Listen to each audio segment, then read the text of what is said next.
Özünüzü təqdim eləyərdiniz, zəhmət olmasa. 79 sayılı İmişli seçki dairəsi üzrə müstəqil müşahidəçi Cabbarlı Vagif Cəbrayil 9 oktyabrda şəhərin 12 seçki məntəqəsində müşahidələr apardım və müşahidələrimə əsasən deyə bilərəm ki, bu seçki son 20 ildə Azərbaycanda keçirilmiş seçkilərin ən pisi.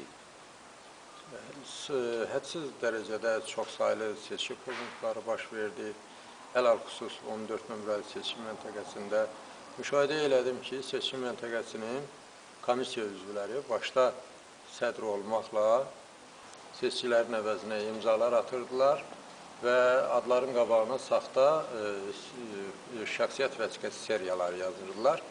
Və bu şəxsləri, yəni o imzaladıqları adamların seçki bülletenlərini qutuya salırdılar.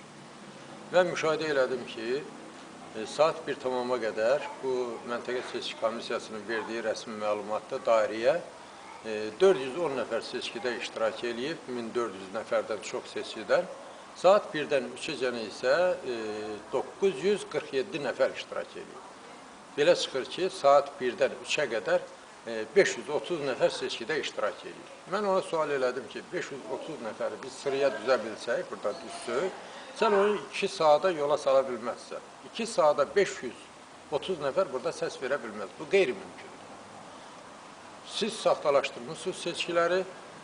Karusel əməliyyatı səhər saat 8-dən başlamışdım. Mən özüm birinci o məntəqədə səs verdim və səs verən zaman karusel əməliyyatını mən orada müşahidə elədim. Pulla seçkiləri ələ almaq halları hədsiz dərəcə çox idi.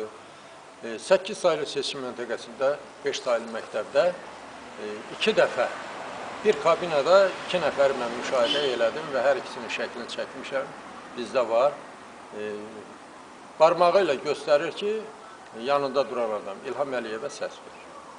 O da səs verir və çıxır. Bunların hər iki halın şəkilləri çəkilib və saat 5 tamama qədər, axşama qədər orada seçki daşınan adamları deməsəm, normal şəraitdə keçirdi.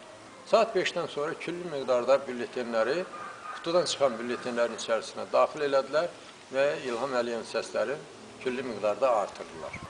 Seçkilərə pul paylayırdılar açıq şəkildə. Bir taksi şoförü gəldi ki, görəsən bunlar mənim gətirdiyim adamların sayını bilirlərmi?